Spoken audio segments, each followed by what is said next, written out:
Welcome back, ladies and gentlemen, to another episode of House of Moody Vintage. It's great to be back. Good to be back. I'm actually kind of excited about this particular episode because, and I'm glad I shot it or recorded and shot it today because a lot of good stuff today. I saw a lot of good stuff. And this episode might just basically, it revolves around the art of filmmaking, okay? Whether it's a TV show, whether it's a movie. Today, I just saw so many good things just now, right before they had just dropped the Black Adam trailer, right? DC's Black Adam. And it looks dope. It looks dope. Yeah, of course you got Dwayne "The Rock" Johnson and all that stuff, but it's just it's a project they've been trying to get off since it's been years now since they've trying to get off the ground, and now they've it comes out later this year. I think it was October, I believe, the release date. But the trailer just dropped. It's awesome. It looks great. I'm intrigued. I want to see it.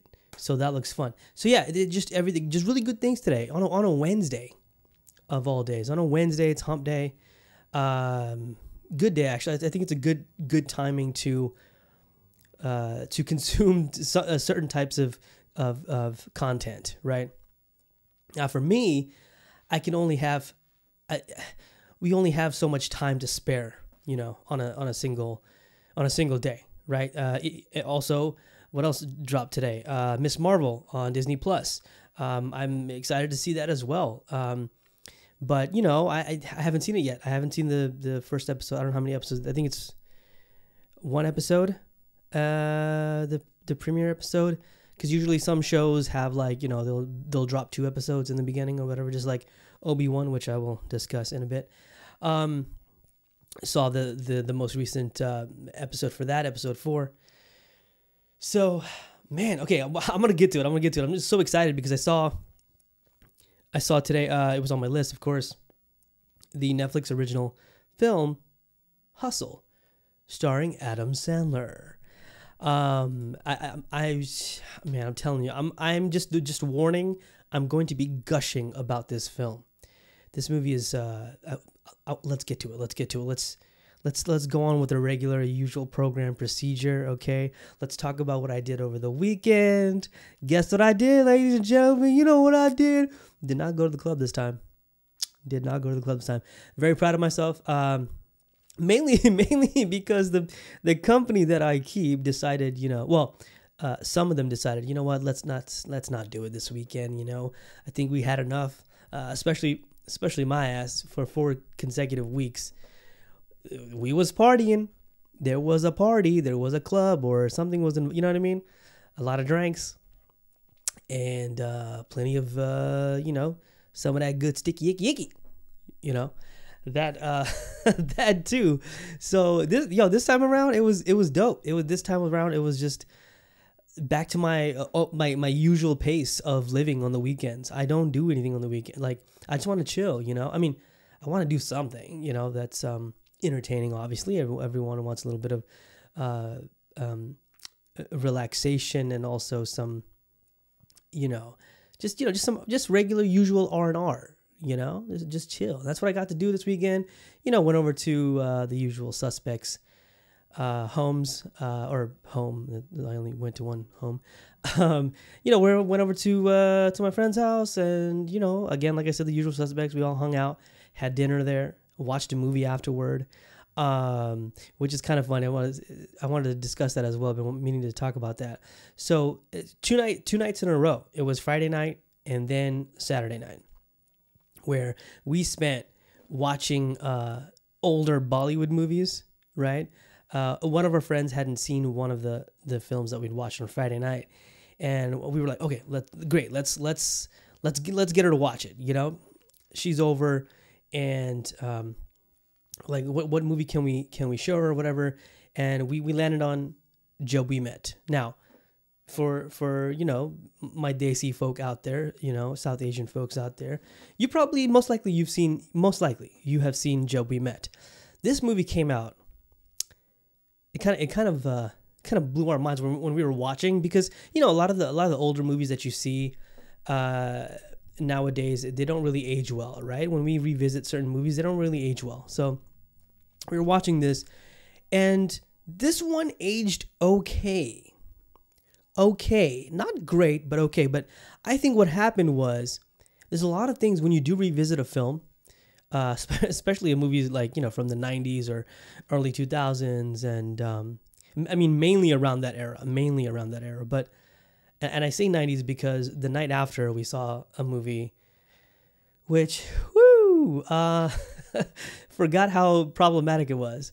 And most of it is like, older Bollywood movies, whether it's from the 90s or 2000s, early 2000s, is very, very, very problematic. That's why we see, stupid people doing stupid shit in those parts of the world, right? In South Asia and the Indian subcontinent. So we watched Jab We Met. Now Jab We Met is still a good movie. There are so many worse movies out there, but Jab We Met was great because Kareena Kapoor, who is the lead actress in the film, she got an award for this, right? I think she got an award for this. I'm pretty sure. It's probably her best role, or one of the best roles, but I don't know. I haven't seen all her movies, so I can't really speak on that. There's a point in time.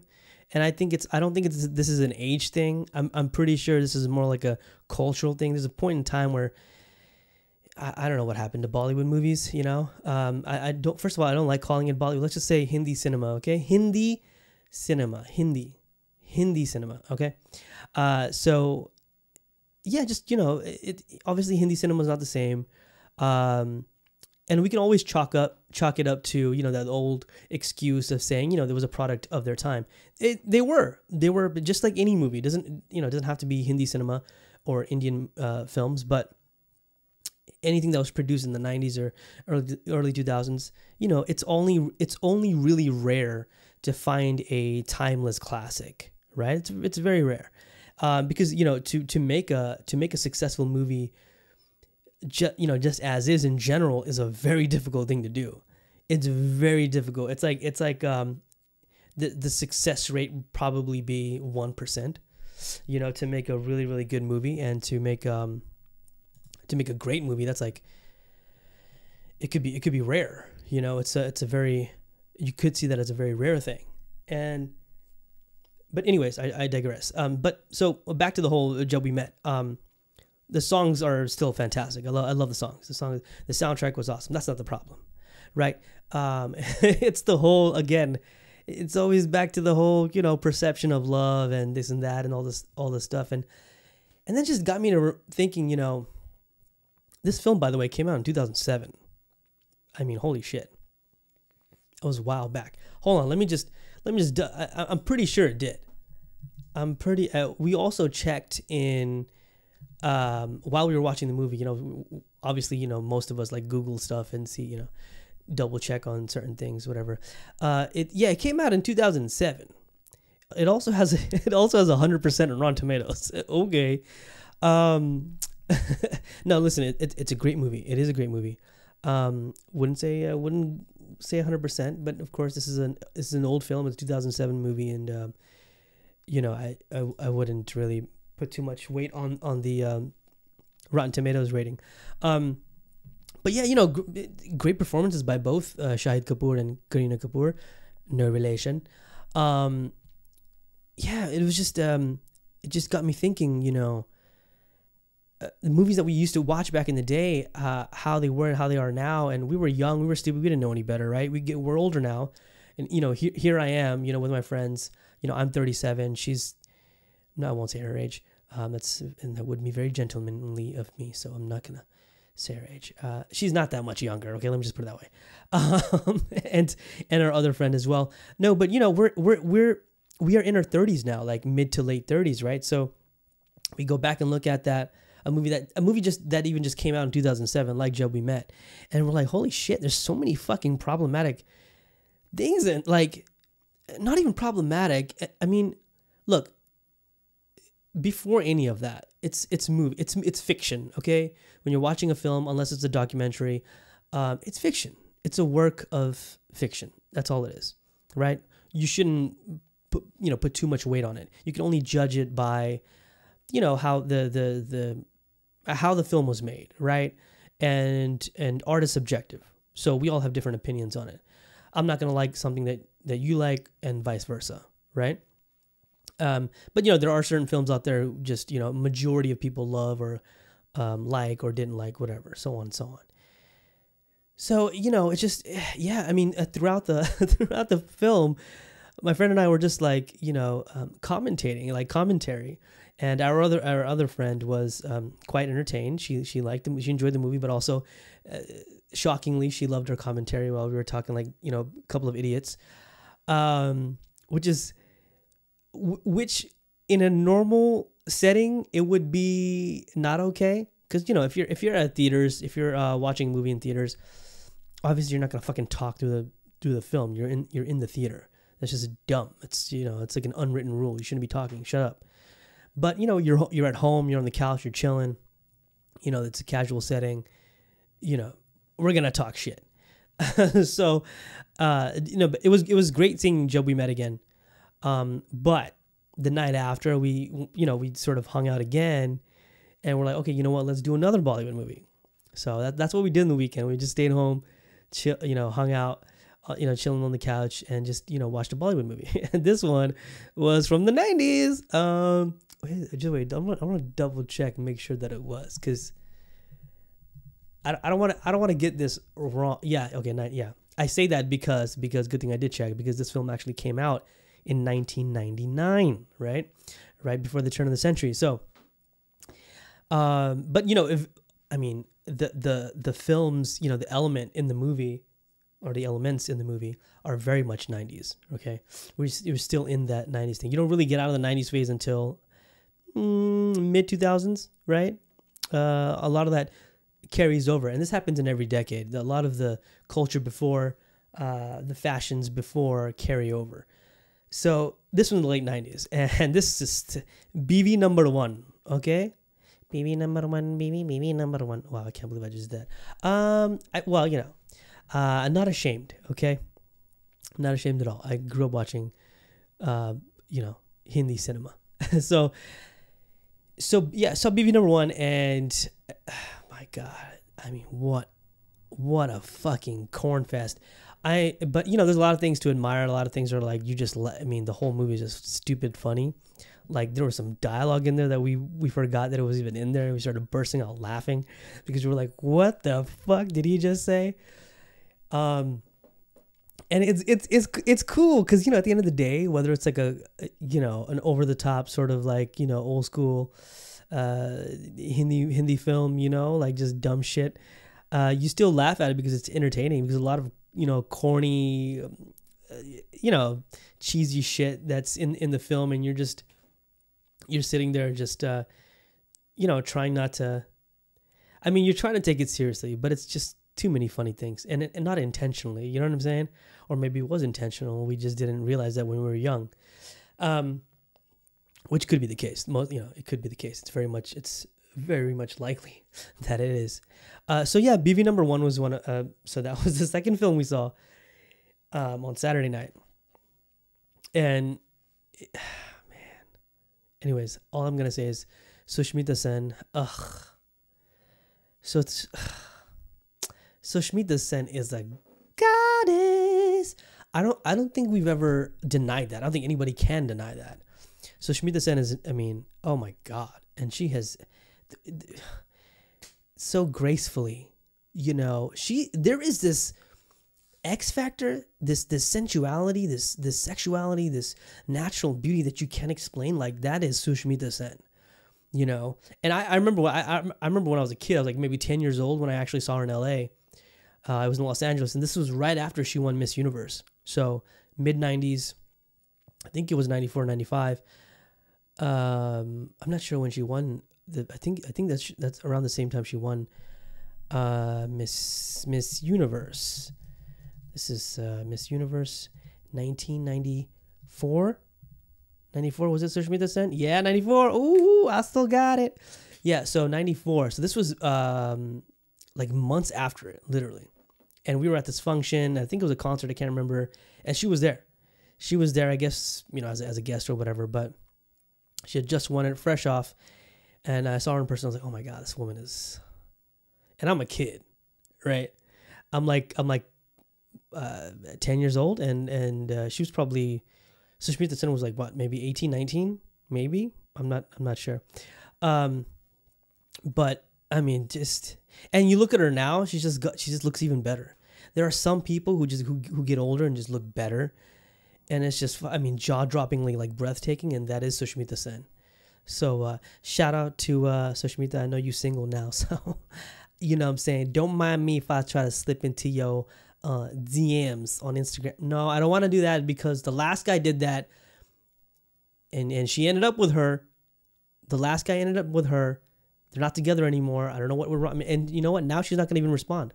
Now she's going to just be like, fuck no, I'm not going to respond to another DM because this dude didn't work out. Thanks for screwing it up for us, dude. God. Imagine. At this moment in my life, in this stage of my life, I don't care. If I see Sushmita Sen in person, I'm asking her out. I'm asking her out. Yo, quote me on this. Clip this out. Hell, I'll clip this out. Put her on Instagram. I will tag her. You see how I kind of like stuttered there? Because I don't know if I'm not 100% sure. I will tag her. But I will put this on Instagram. I'll put it up. If I see Sushmita Sen in person, I'm going to ask her out. No shame. I'm sorry. I'm done. I can't. She's a goddess. You'd be stupid not to. And I'm totally expecting a rejection. That's why I am brave enough to do something stupid like that. Anyways, moving on. BB number 1 was a fun watch. I wouldn't recommend it. Joe We Met is actually a movie that I would recommend, but only because there are problematic elements in the movie which I don't like. It's kind of stupid. I'm not gonna get into it. I'm not gonna dissect into it. It'd be pointless. But that is definitely, Joe We Met is definitely a movie I would actually recommend someone who isn't into, I wouldn't say into, but who hasn't watched too many Hindi films, right? This would be one of those recommended ones. Like, you should totes watch this, right? And our friend liked it, but maybe because we were making fun of it and we were commentating on it. Anyways, moving on. That's what I did in the weekend, and thank God. I chilled at my friend's house. Good food, great company, and entertaining movies. I'm hoping to do that again. No. This weekend is hanging out with we just might end up. Back at my friend's place and watching the movie. I don't know. I hope we do, because that's the kind of pace I like. Because my ass is old. Anyways, got new shoes. I got some Onitsuka Tiger shoes. You know, I've always wanted a pair. I know. This is my first pair, and I'm in love with them. Right now, I'm kind of reverting back to like fucking old school classics. And I'm not talking about Air Force Ones, you know, everybody and their mama got Jordans. Can I tell you something? Let me tell you something. 37 years old, not once have I ever worn or bought Jordans. Ever. None of them. From 1 through 22, or whatever, how many he has. Not a single pair of Jordans I've ever owned. Never. I want to keep that streak alive. Okay? I'm going to keep that streak alive. I've had, and it's good that I bring up basketball, because we're going to get into that in a bit. But, you know, I've had, like, you know, Allen Iverson was when it came to basketball, he was my fucking idol. But, you know, yeah, I had Iversons on. You know, I had the questions and the answers, you know. Some of my favorite pairs was the answers. And, you know, I even wore Penny Hardaway's. You know what I'm saying? I had Penny's shoes on, man. I had the Jumpmans, though. The only reason I got Jumpmans was because Eddie Jones wore Jumpmans. Eddie Jones is my favorite player of all time. Shout out to Eddie Jones, Los Angeles Lakers, also from Temple University.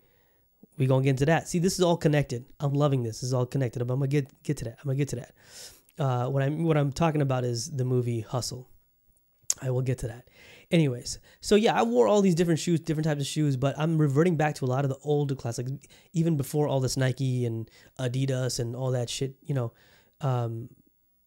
shit came to, like, well, no, I mean they've been around for a long time, of course, but, you know, they didn't have like the they didn't have like the original iconic shoes, right? Like the Chuck Taylors, you know what I'm saying? Converse.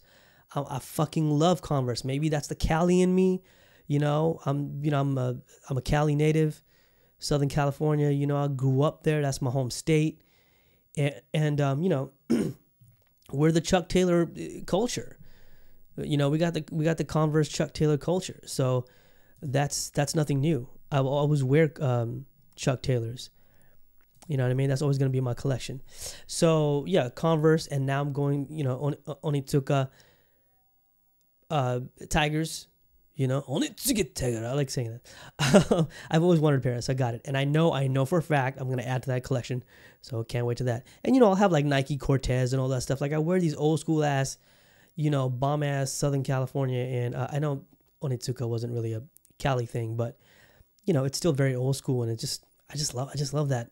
Those aesthetics now, maybe because I'm old and I'm nostalgic as shit, Talking about nostalgia. Obi-Wan Kenobi. The 4th episode just dropped today, and watched it. I'm glad I recorded it, recording this podcast today, because I really wanted to talk about Kenobi. Didn't really get to talk about it before. So 4th episode, we're into second half of the series, and good episode. I really, really liked episode 4. I really did. Which makes episode 2 still the least liked for me. And I think that's sort of a consensus. Everyone's agreeing with that. Not everyone, majority of people. Episode 1 is still my favorite. I don't think it's topped that, because episode 1 was it was like watching a film, like a feature film. You're in theaters. It had all those effects in it. So, and episode 2 wasn't. Just didn't live up to it. Episode 3 was way better. Episode 4 right now just dropped. I really liked it. But I also feel, man, I want Deborah Chow to just. I want this win for her, because she was so brilliant as a director of a couple of the episodes in The Mandalorian, and that was, The Mandalorian is an awesome show, but. This is hers. Like, this is her. She directed every single episode. She's the lone director, right? Just this huge movie, basically, right? It's a mini series, but 6 episodes, but it's like a film for her. It's like a feature film. So it's very difficult to be, to look at this and be like, she hit it out of the park every time. I wish she did. That wasn't the case, but that's okay. It doesn't mean, it's a failure. It's been doing good. I just think that it can be better. I really think it can be better. And I'm hoping that's what we're going to get from episode 5 and episode 6. Because she has to. Not she has to. Everyone, like the show, like episode 5 and episode 6, you got the penultimate episode next week and then the finale, right? They have to hit it out of the park. Like, you got to. You got to be looking because this is Obi-Wan, dude.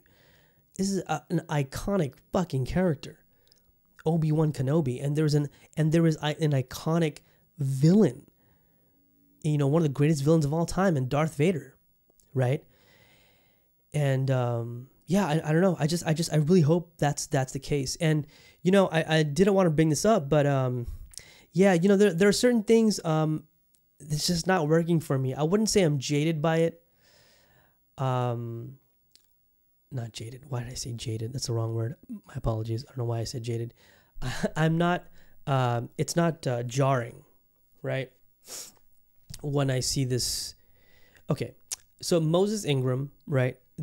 She plays as the Inquisitor Reva or Reva? Reva. I think it's Reva. Is it Reva? Yeah, Reva. Anyways. So she plays as an Inquisitor, as she's a third sister of the Inquisitors. Anyways, so Moses Ingram, man, I just think it's a miscast for me. And it really sucks, because she just recently went through this like stupid racism bullshit, toxic crap that you find on social media. People were saying, oh, it was another diversity hire and shit like that. Nah, shut the fuck up, stupid ass. Anyways,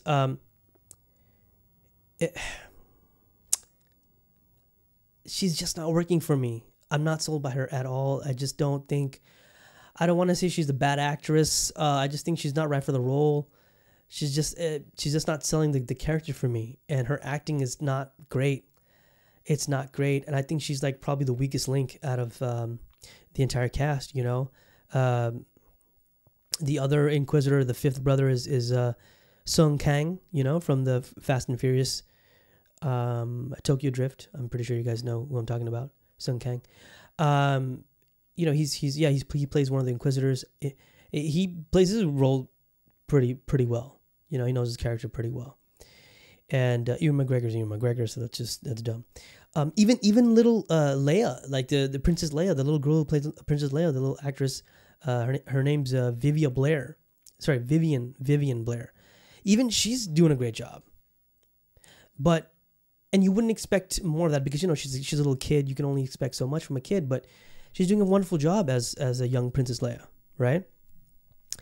And and just same with basically almost everyone else. You know, there's probably like one or two hiccups maybe here and there, but yeah, I just don't. And you know, she plays her character as the Inquisitor Reva. I don't know if I'm saying that correctly. Reva. Apologies. I think it's Reva. I want to say Reva.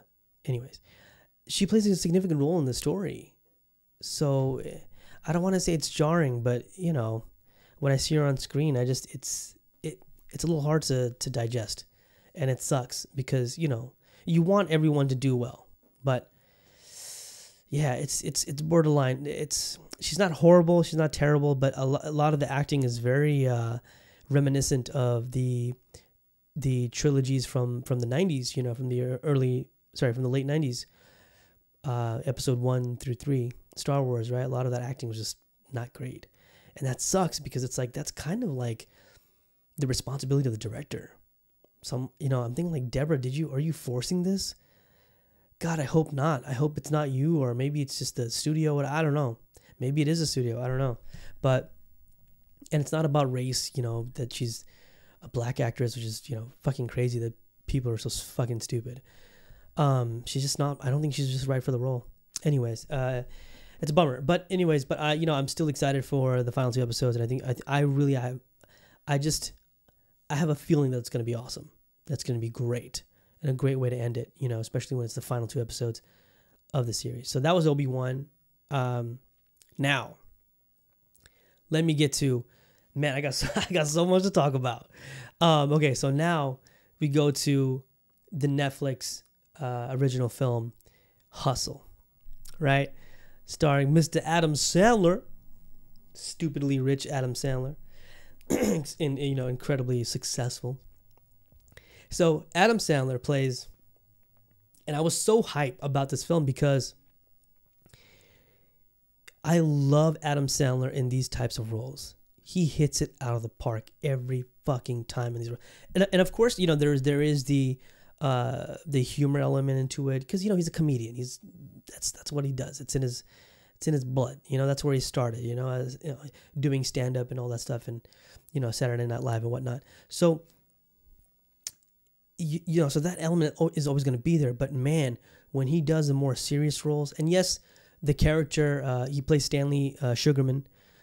So his role is it does have a humor in it, but it's a fun. There's like the right amount of levity in a film of this type, of this nature that you would want.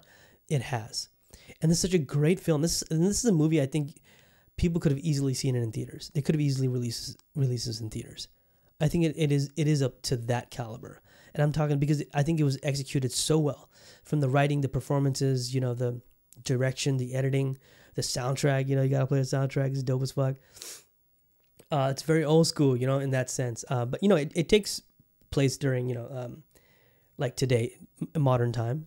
But there's a lot of old school, like throwback stuff in it, rightfully so, because that is the culture of basketball, and it revolves around basketball. The whole thing, you know, because so Adam Sandler's character Stanley, his dream is to coach in a professional team, right? He was a baller in his college years. You know, he used to play for I think it was Temple University, as I mentioned earlier with Eddie Jones.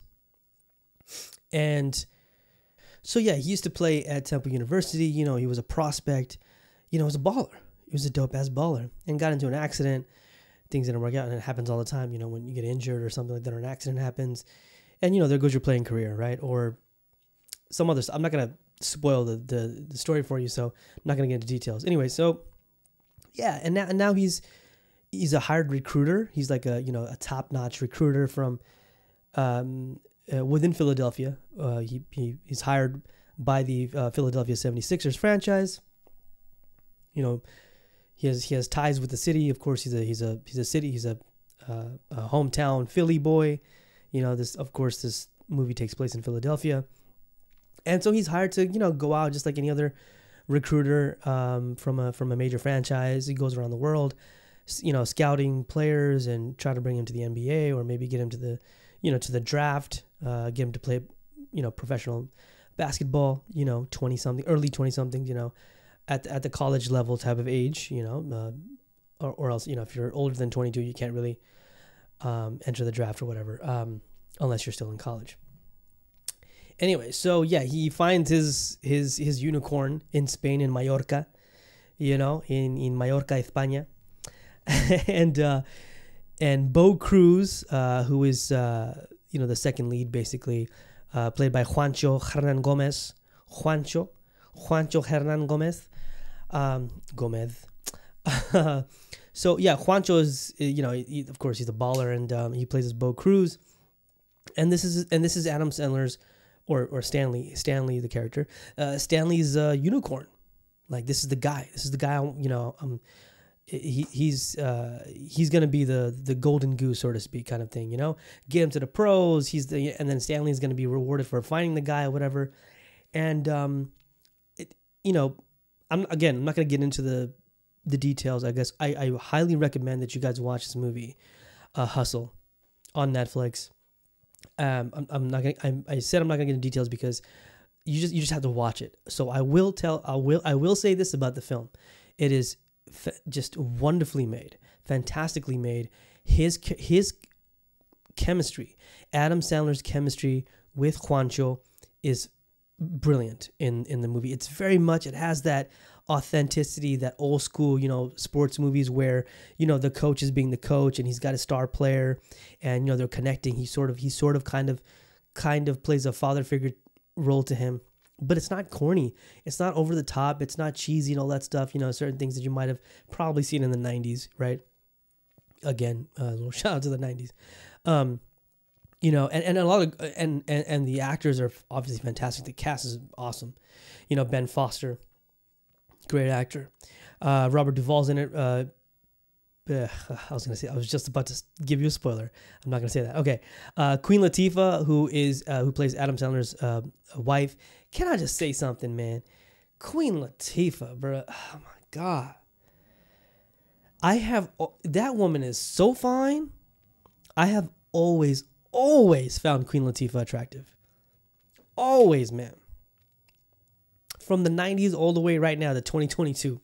That woman is so goddamn sexy. There's something so incredibly attractive about Queen Latifah. I cannot wrap my head around. And every time I see her, in a new film or whatever, and it's like, she hasn't aged, really. She hasn't really aged, But it's not even about the youth thing, because, black don't crack. We already know that. But there's just something about her, man, that just oozes. It's probably the confidence. It's probably the confidence and attitude, which is incredibly sexy in a woman.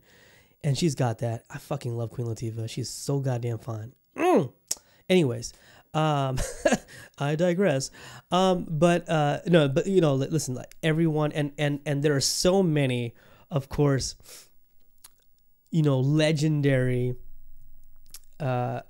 cameos by NBA players, from the past, present, and it's not just revolving around the 76ers, just throughout the NBA, right? And it was just so awesome to see that. And like I said, it's very much it's not like, like a cheesy old school, like paint by numbers type of movie. The ending is awesome. I love the ending. It's not your typical ending, which I really, really appreciate, and thank God for that. From minute one to the last, it's just a great film. It's just a good fucking film. The characters are just you just love them. You're gonna love them, and it triggered so many memories within me. Because I fucking loved basketball.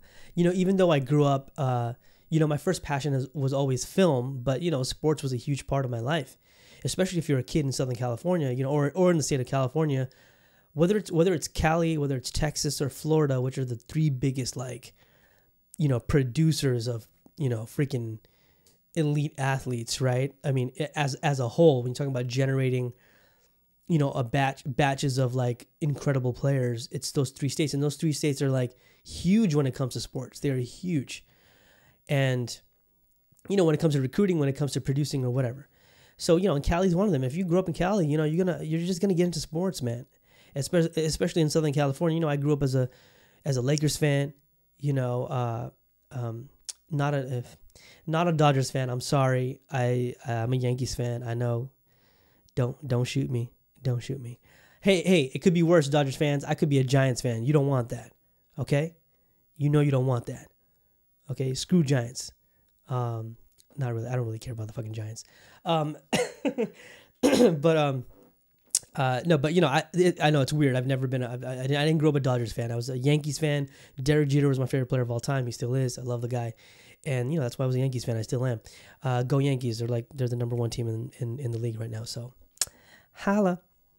But it just brought so many great memories. Like because I used to ball in high school. I was playing basketball in high school, and it just reminded me of some really really fond memories. Like.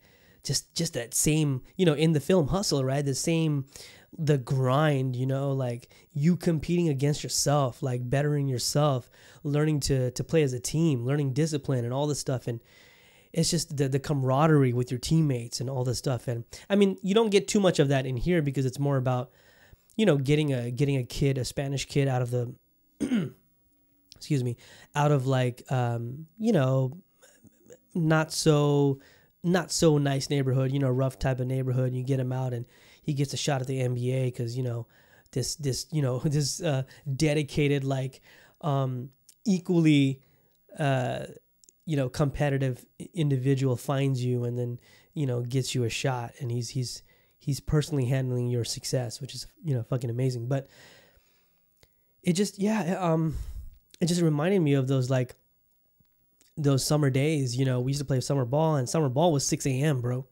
6 a.m. practice would start, and you ain't, unless you're like working part-time or whatever, but we were playing summer ball, getting ready for the season, for the following season, because basketball is a fall sport. So and the thing is, what we used to do, like, another teammate of mine who, I mean, we were friends before being teammates, but so Javier, he and I used to live around the same area in the town that we grew up in, right? But our high school was a little far. It wasn't that far, but we were definitely not near it. Like, there was a bit of a distance. So he and I, every morning we'd actually head out early. Like, I think we would head out like at 5 a.m. And I'd meet him like 15 minutes later. I'd walk over to his house, because on the way to our high school, it was, I'd go by his place. So, I drop by his place, pick him up, whatever, and then we would walk. We would actually walk, because this is before we all had our licenses and our cars or whatever. So we would walk from our place to our high school every morning. We had practice at 6 a.m. We had to get there before 6 a.m. So we would just have so much fun, just getting up early and hella early and just getting excited to play basketball, hitting up, just getting to the gym, to our home court and having a great time. It's 6 o'clock in the fucking morning, but we were because we were kids. When you're kids, you're so excited to do that shit. You know what I mean? Especially when it's about, playing a sport that you love and you were so hyped and passionate about. And so a lot of that was triggered from this film, and you'll see it. That passion, that love that you see in sports. It's not just basketball, right? Just this is what sports does for you. And real competition, not that like, oh, everyone gets an award for participating. Fuck that shit. Stop it. Stop. Participation award. Anyways, you win, you lose, you lose. You do it all over again. And so there's a lot of just a lot of great throwbacks. You know, Kobe Bryant makes it into it. I won't say how, but you know, just so many other just awesome cameos. You just got to. It's not just about basketball. Just the story is beautiful. You got to watch it. I highly recommend. Watch it, Hustle. It's on Netflix right now. Just came out. Cannot recommend it enough. Fantastic. That's gonna. Whew. I'm out of breath. I'm out of breath, people. Got me thinking about my old high school days playing basketball. You know, waking up early as shit in the morning. Great times. I wish I had that still. That youth and drive. You know. Yeah, we make it up. I'm looking forward to this. To the rest of the week. You know, lots of work to do, but also lots of fun to have. Lots of fun to have. A lot of fun to have. But that's gonna wrap it up for episode 15. Wow, this is episode 15, man. I know this is like a little small little milestones for me, but it means a lot, and your support also means a lot. So thank you so much. You guys have been amazing. For all the support on, you know, if you're listening to on Spotify or Apple Podcasts or on YouTube. Thank you, really appreciate you. All right. Hope you guys have a great rest of the week and a wonderful weekend. I will see you all next week. Until then, take care of yourselves. Be kind to yourselves, you know. And if you get the chance, ball out. I mean, just ball out. I'm out this bitch. Peace out.